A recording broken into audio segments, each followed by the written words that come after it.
Na Baruch FM, Direito e Justiça. Atualidades jurídicas, os direitos e deveres dos cidadãos pelas lentes da justiça. Apoio OAB, Subseção Lapa, São Paulo.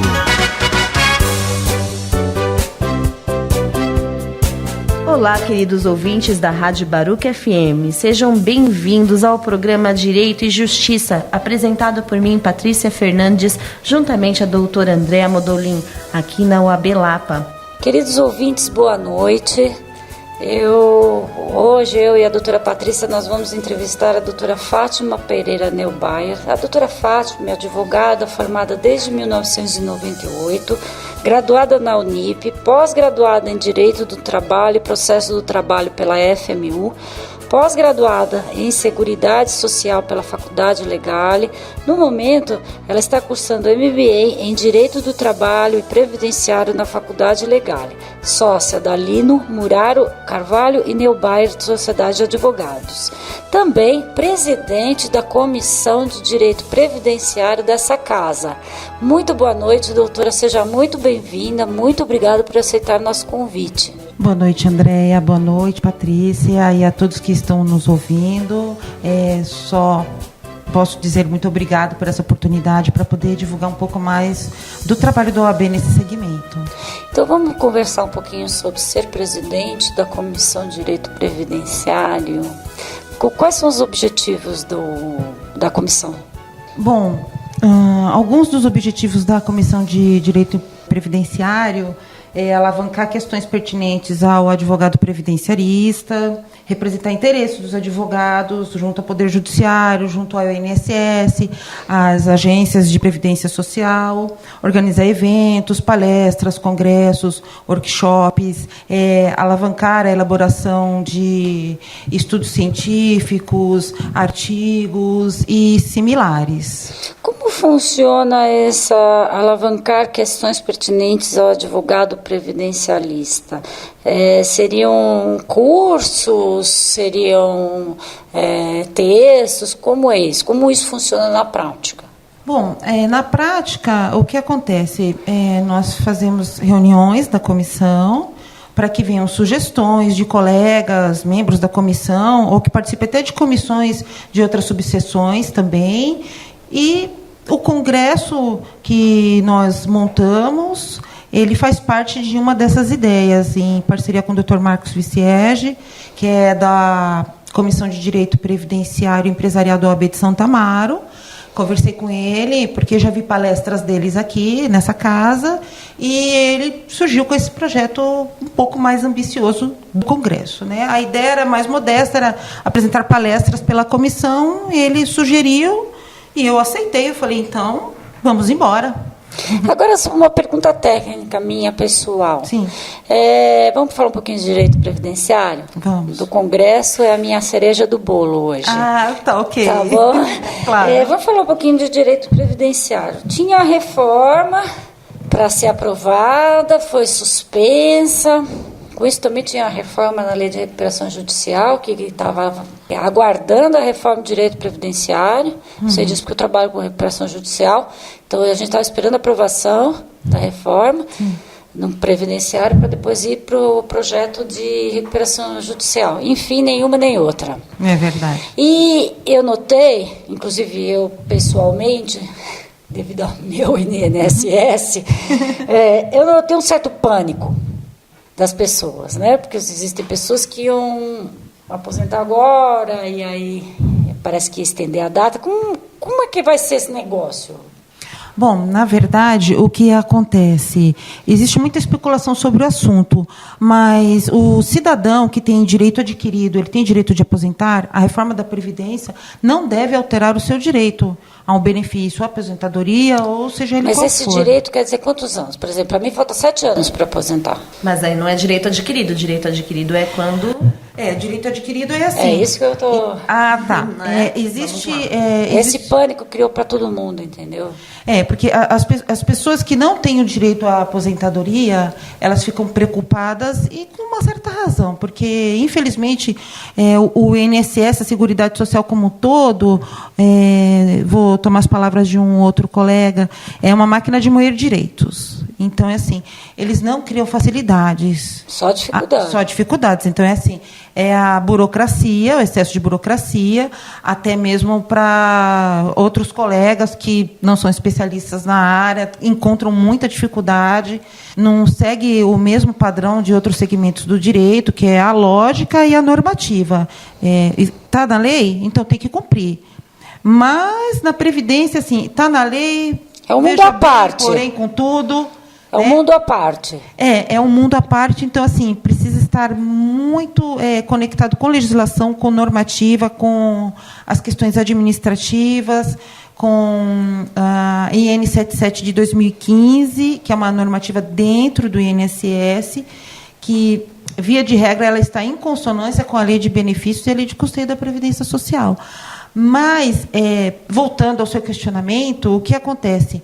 As pessoas que não têm direito à aposentadoria vão seguir uma normativa diferenciada daquelas que já possuem o direito, mas não procuraram ainda receber o benefício da Previdência Social.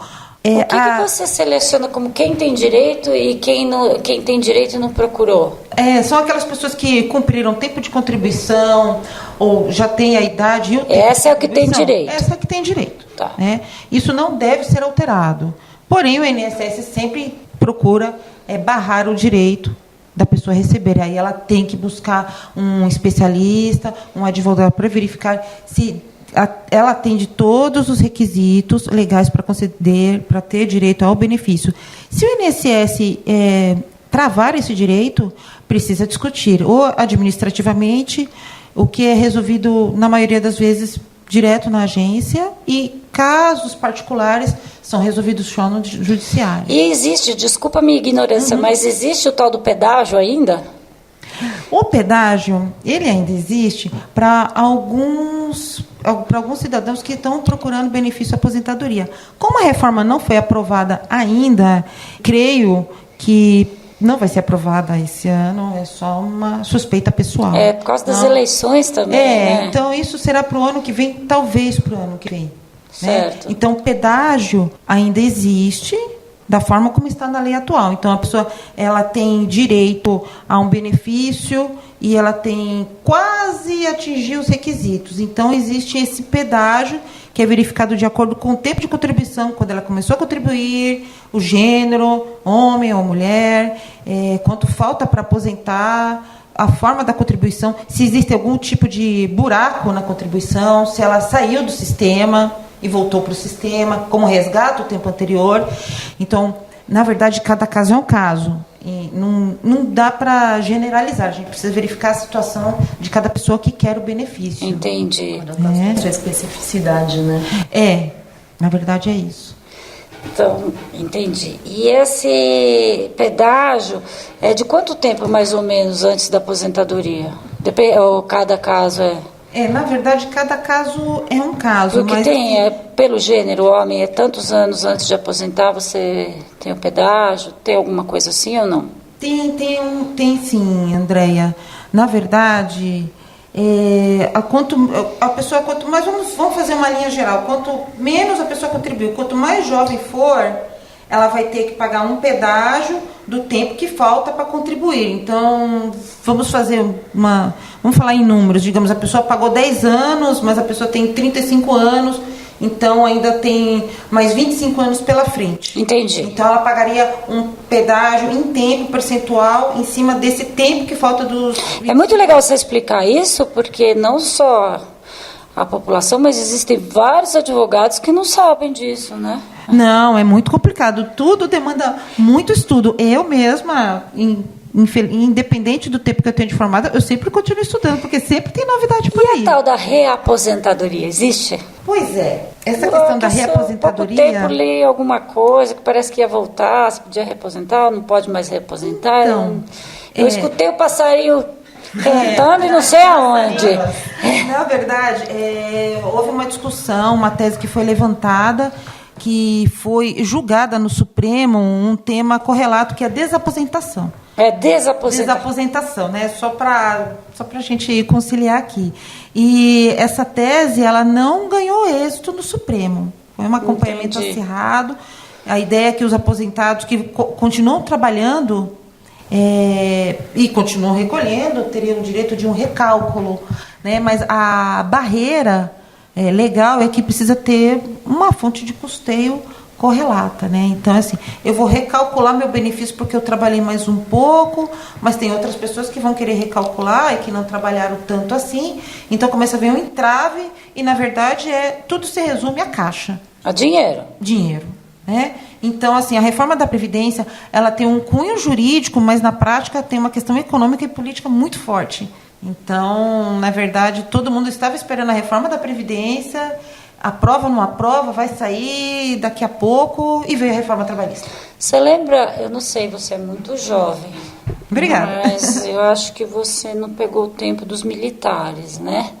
E quando foi construir a Itaipu, acho que era o Geisel, o presidente, ele tirou dinheiro da Previdência, porque eu acho que é Paraguai, Argentina e Brasil, que tinham que contribuir para a construção da hidrelétrica de Itaipu, né? Sim.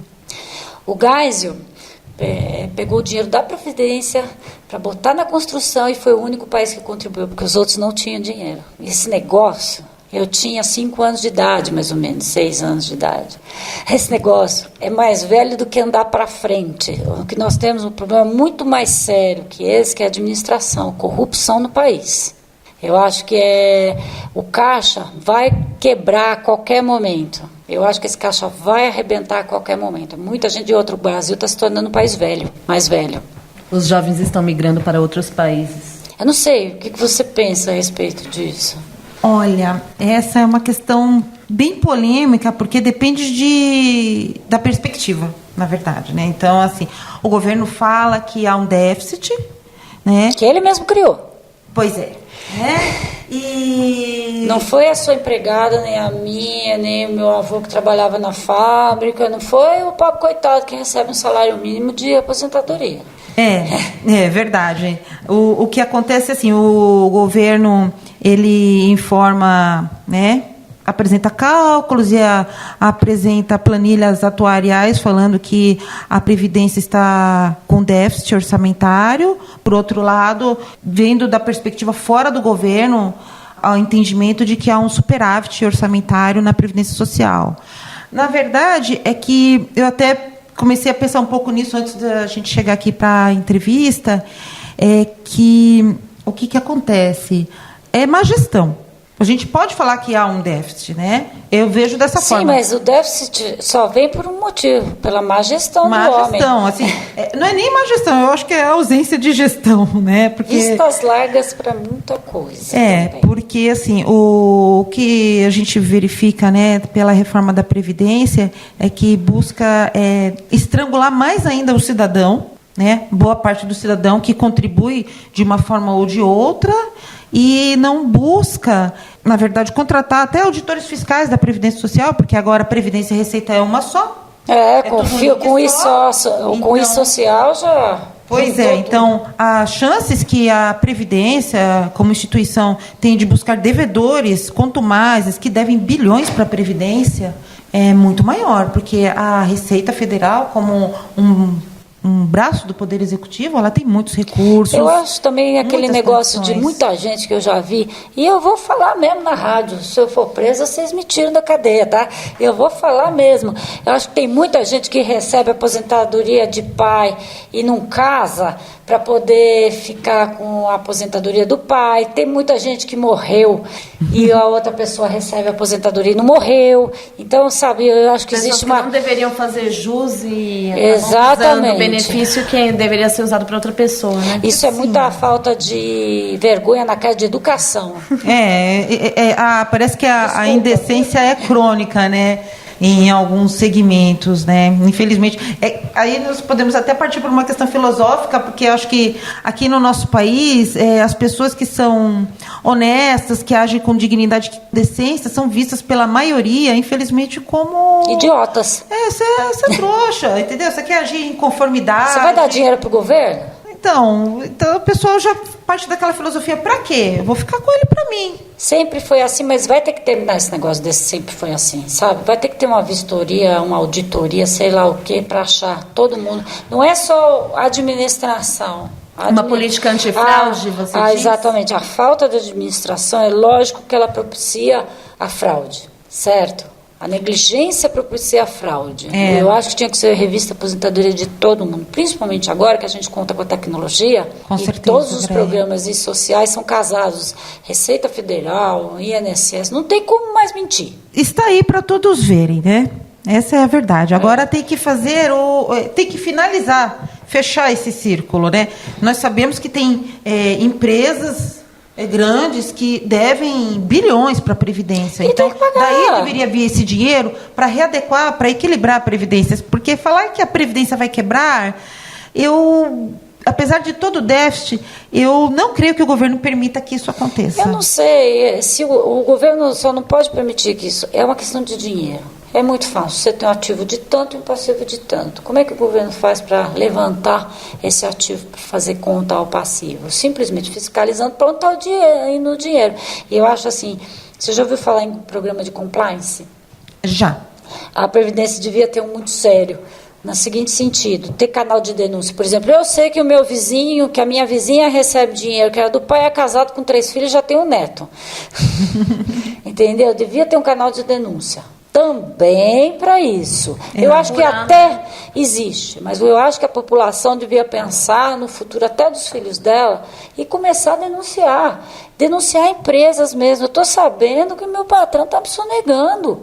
Está sonegando ao Estado. Porque todo canal de denúncia você não tem para ir ser aberta a investigação. Você não tem todo canal de denúncia, você não precisa se identificar. Eu estou dando mesmo incentivo à população a meter a boca. Eu acho que isso ajudaria bastante, porque tem muita fraude. Você vê, até no judiciário, você vê às vezes umas coisas, por exemplo, o juiz, num caso que eu vi, a pessoa estava com auxílio-doença, só que a empregadora continuou a pagar o INSS até sair o auxílio-doença. O que o juiz fez?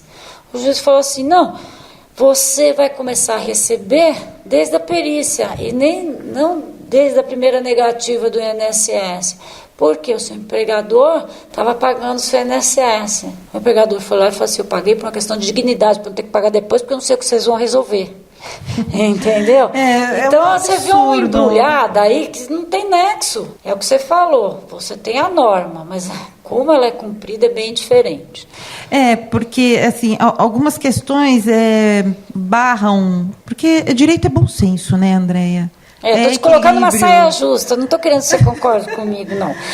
Não, infelizmente nós vemos alguns casos pontuais no judiciário mesmo. Ficar quieta. Não, mas nós estamos aqui mesmo para fazer o que eu chamo, entre os meus colegas mais próximos, do jus esperneandi mesmo. É para gritar. É o advogado do diabo, né? Não quero saber. Errado, tem que mostrar, é assim, pronto, acabou. Tem a normativa, vamos equilibrar a situação, né? Como diz o provérbio antigo, né? Dai a César o que é de César e a Deus o que é de Deus, né? Você sabe, só voltando no assunto da como é que se fala? Desaposentação. Desaposentação, eu conheço muita gente que na época, antes da última reforma, aposentou para depois entrar com o processo de novo da desaposentação e aumentar o INSS e aposentar de novo, né? Isso era uma técnica usada muito, então eu não vou ficar sem receber. Quando eu completar o que faltava, o pouquinho que faltava, eu entro com a desaposentação. E acabaram com essa história, né? Também.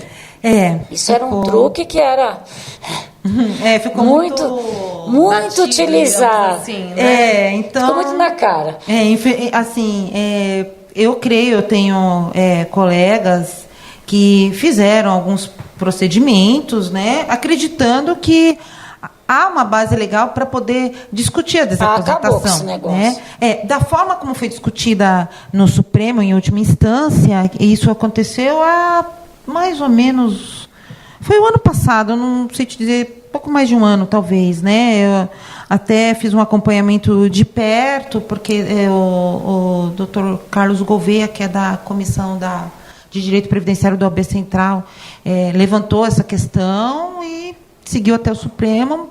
Infelizmente, não houve uma vitória para a forma como foi discutida, mas eu acredito que há meios de levantar a questão e, às vezes, avaliar sobre um outro ponto de vista. Um contexto diferenciado. Um contexto diferenciado, né? A ideia é criar tese e discutir.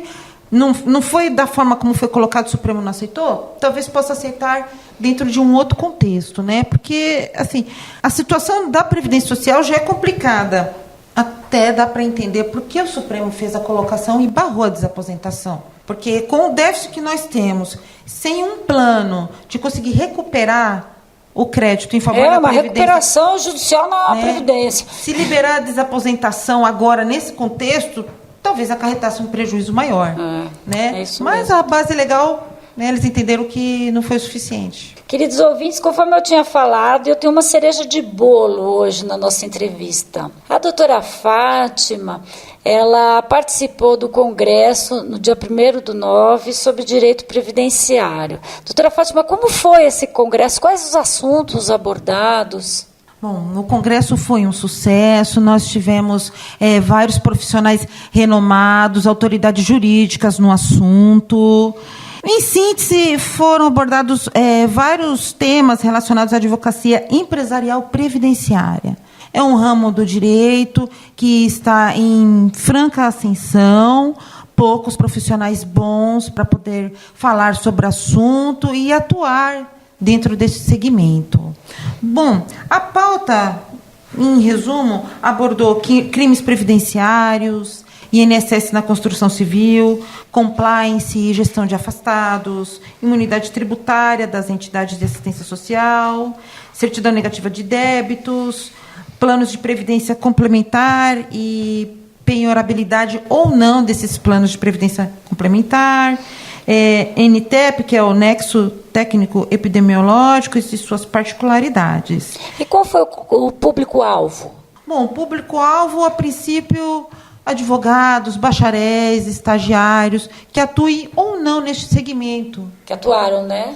Nesse segmento.